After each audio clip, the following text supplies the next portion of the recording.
Hello, welcome to Point On Studio. My name is Jung-Hoo Park. Haven't updated for a while YouTube. I was privately quite busy. But today I am going to introduce very interesting workflow that we could extract element information from Revit model using Rhino Inside. And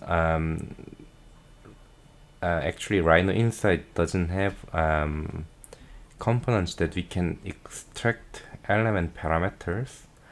So in this case of example, I'm going to show both Dynamo script and Rhino Inside for Revit.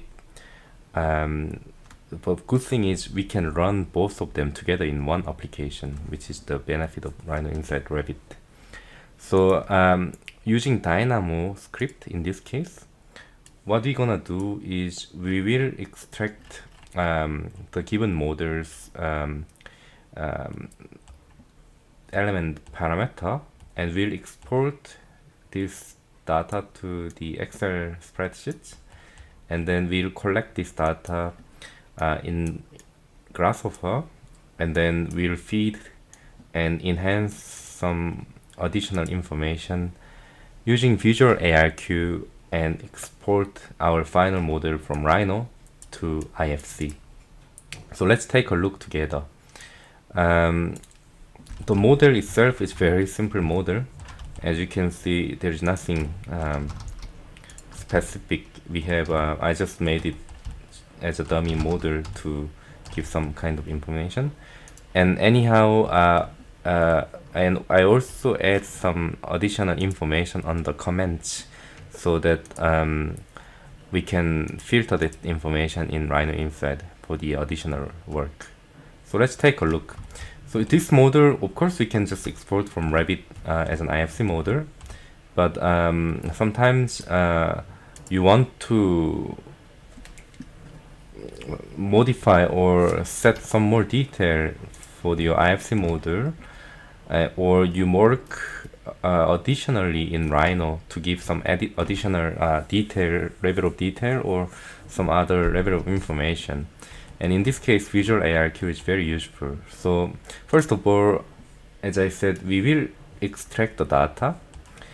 Let me explain this very simple Dynamo script. So we'll get all the wall types, and from there we will take the item, and from that item we'll get the element parameters, and that parameter we're going to join. First of all we will split the parameter string, and then eventually we will shoot as a data. And also the element Revit element ID, we will join it together. And because the I would like to add that particular information later in Rhino Inside, and then we can feed it as a IFC model.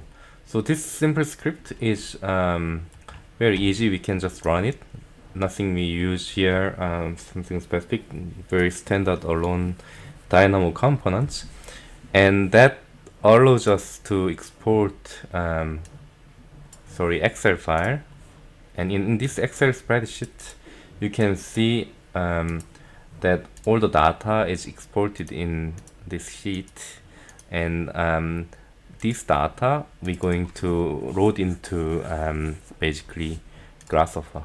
So in Grasshopper, I'll close this script for now, and then now in Rhino.Inside.Revit, we can open Grasshopper, and also I'll open Rhino at the same time. By the way, this to use this script you need a couple of plugins. The workflow can be a bit tricky, but the plugins that you need is visualARQ, and Elephant, Lunchbox, and Human components you need. So these are Elephant, Lunchbox, and Humans are free open source. The visualARQ you need a commercial license, and yeah, Rhino Inside Revit, if you have Rhino 7 license, we can use it. So what we're gonna do, we're gonna load the file, Excel file, to get all the data. So in this lunchbox components, we can get the Excel data, and we can see we have a couple of columns. And first of all, what I would like to get here is all the parameter, which is in spreadsheet number 2. So if I go number 2, these are the data. So each column representing this tree structure, right? So here I get from my first branch, I get all these parameter value, and then first branch another parameter value, third branch another parameter value, etc. And then what we'll do, of course, we'll do a little bit of data operation, so we can get the separate in terms of these wall elements. We want to get first of all Revit ID, and then we know that the repeating, so this set of Revit parameters apply to all wall elements which is available in our script. And I'm just extracting them, and then I would like to add one of the item in the list. So we insert list called Revit ID, and then we will also insert that ID value which we get from here, and we we insert that item, and then eventually we will populate this data in our Rhino elements, which we reference from Revit.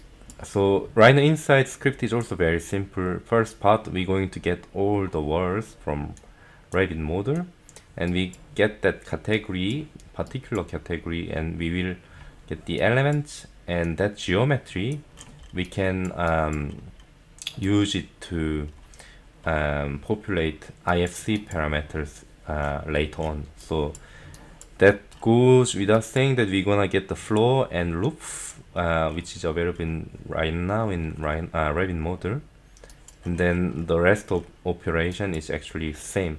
This example file I'll upload in this down in the link.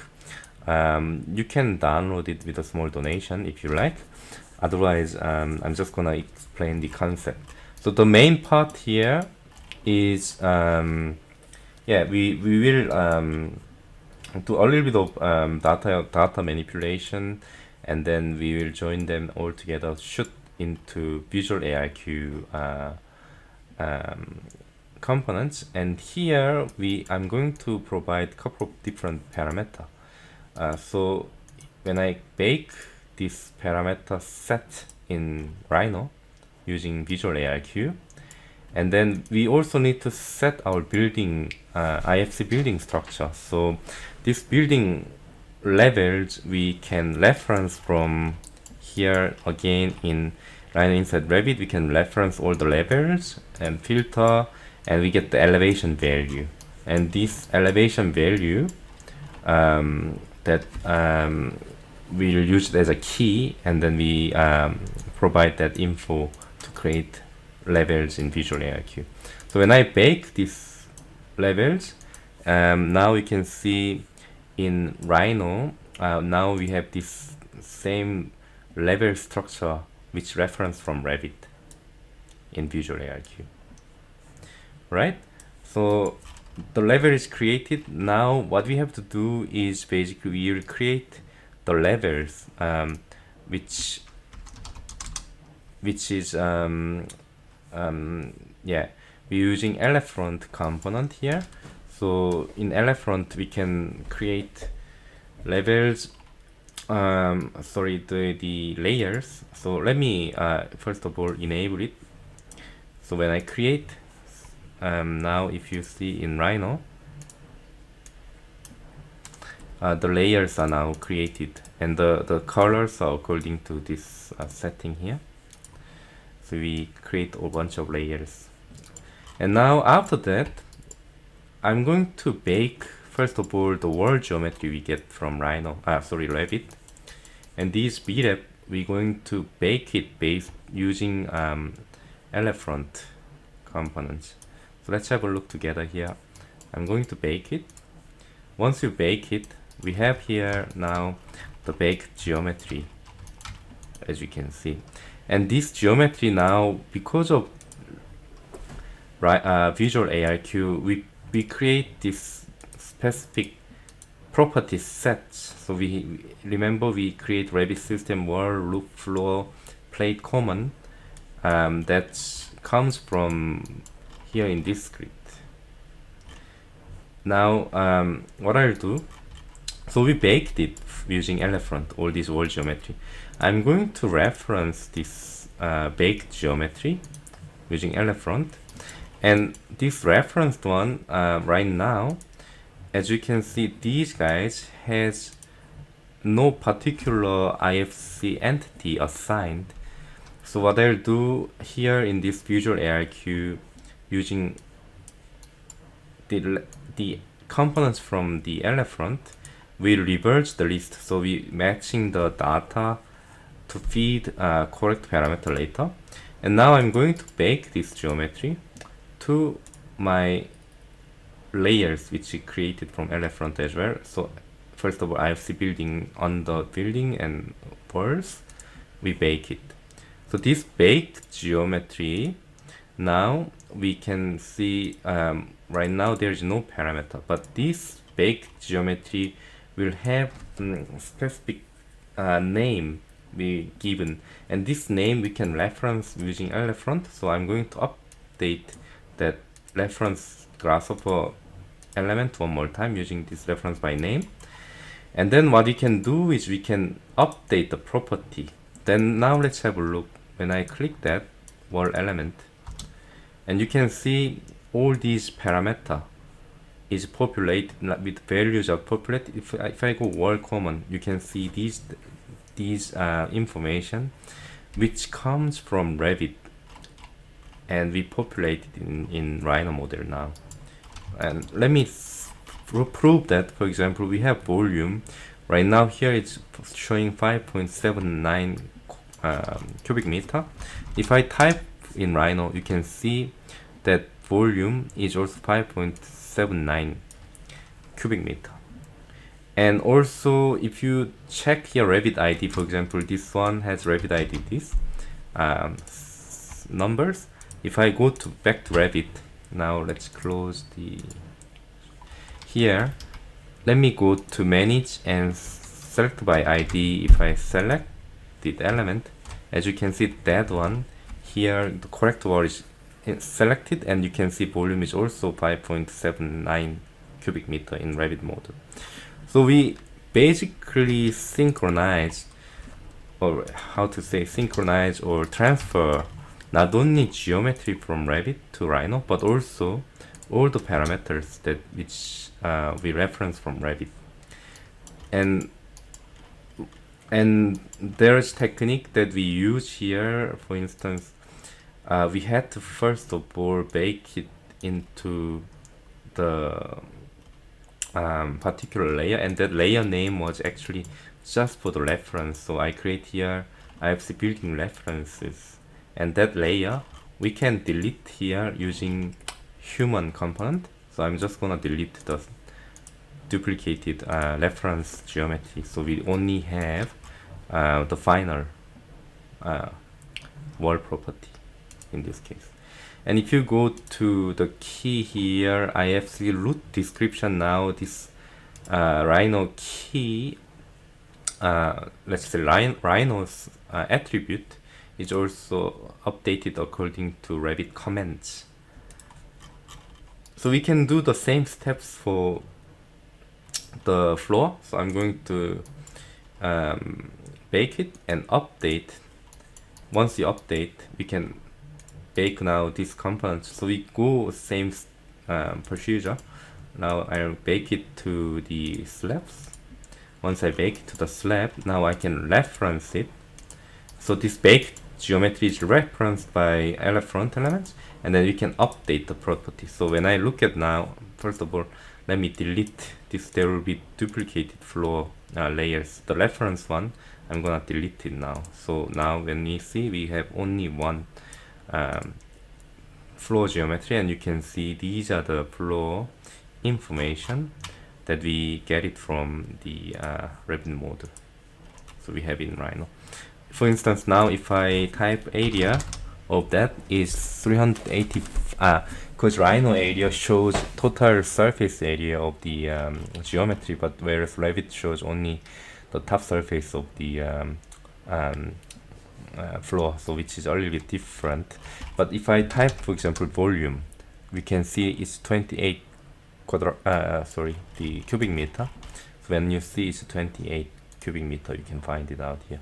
Just to prove, you can also check the Revit ID and back to Revit. And if I search it by ID, and let me wireframe view, so if this is this flow, you can see we select this flow. So it works very well, this combination with Elephant and visualARQ.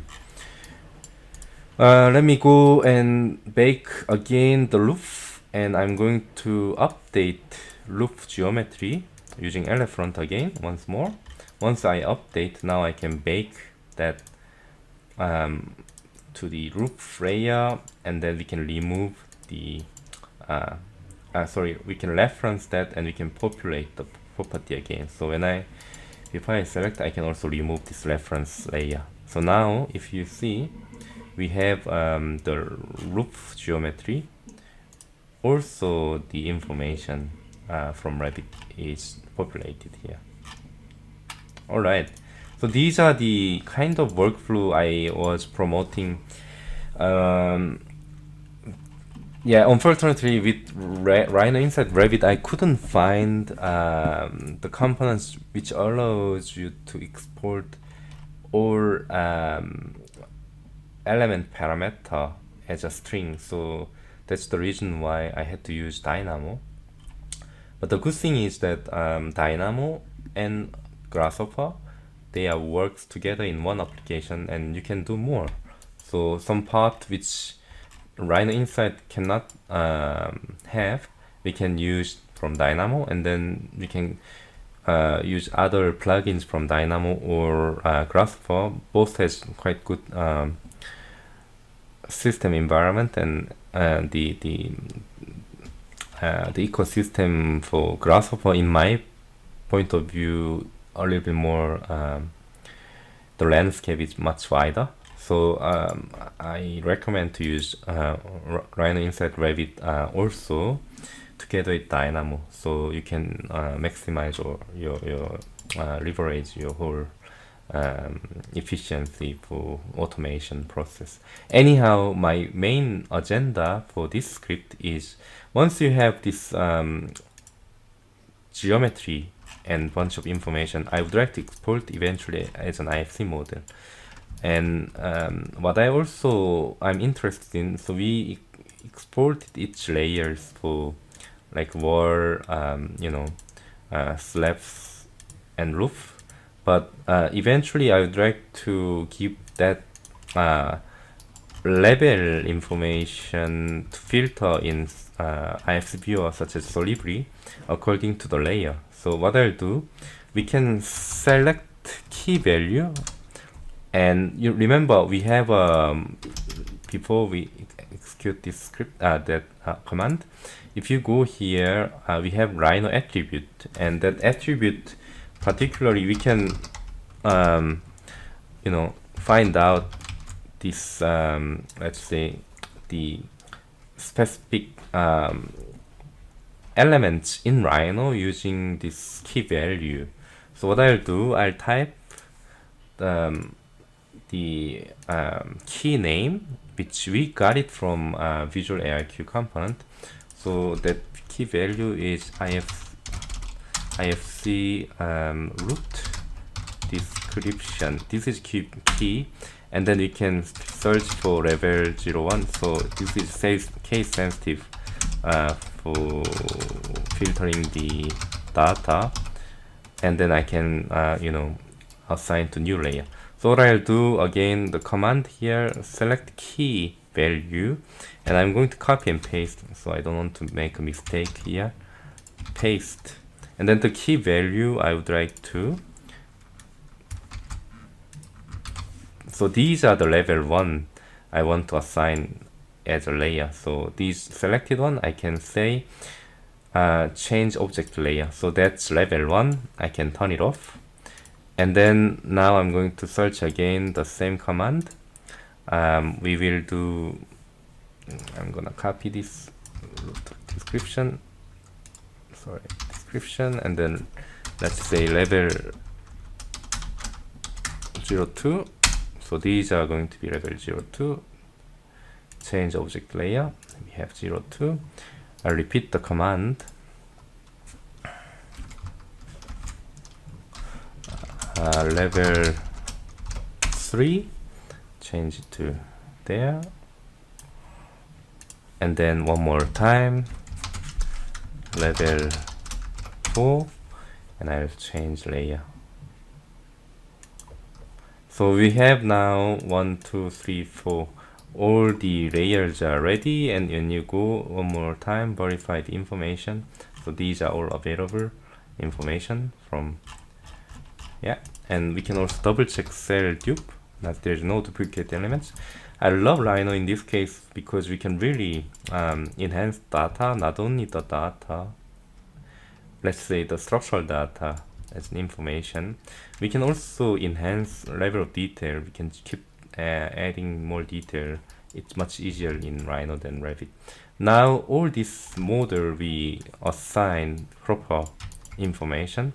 We can export as an IFC using visualARQ IFC export engine. I'm gonna change this IFC export type to IFC. Yeah, and then let's export today's date. It's quite late in here in Austria, so I'll use the same IFC name, and this IFC version is 2x3, so we can export it to here. So then I export it, visualARQ asking me the which IFC version, and we will also export the property, and we can say hit OK. And now let me take a look from one of the IFC viewer.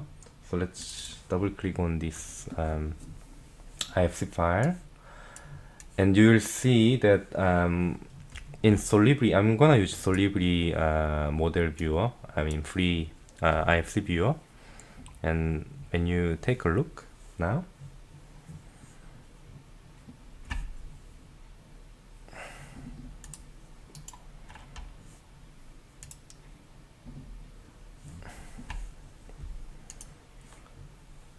so these are the model. You can see the hierarchy. So the visualARQ IFC, so this level was organized according to Revit model, the building story. But I don't like sometimes this when, you know, you see it's like difficult to find out what exactly which element is assigned to where. It's not very clear from sometimes when, you know, levels are quite overlap. Let me go to the one of the section here so you can see what I mean. In Revit, if you go,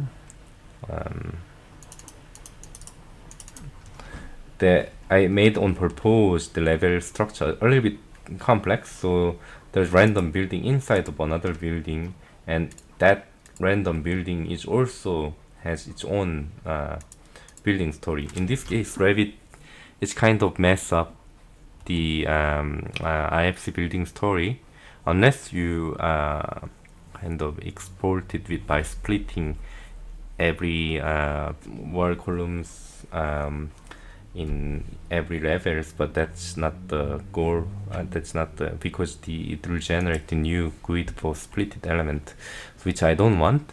But what you can see here is that when you come here, this shows based on IFC entity. So we have roof, slab, and wall all correctly came in. And when you go to the next, this is the layer. also layer we did it in Rhino. Remember here level 1, if I go level, this is level 2, and that's for the level 3, and that's for the level 4. So which is a little bit easier for us to visualize and also, you know, articulate your IFC model, which is quite difficult to do it in Revit. But yeah, using Rhino.Inside and Revit together with visualARQ script, we can manipulate the data. Again, if I click on the wall, for instance, does Rhino property using visualARQ now came to the let me show you once more.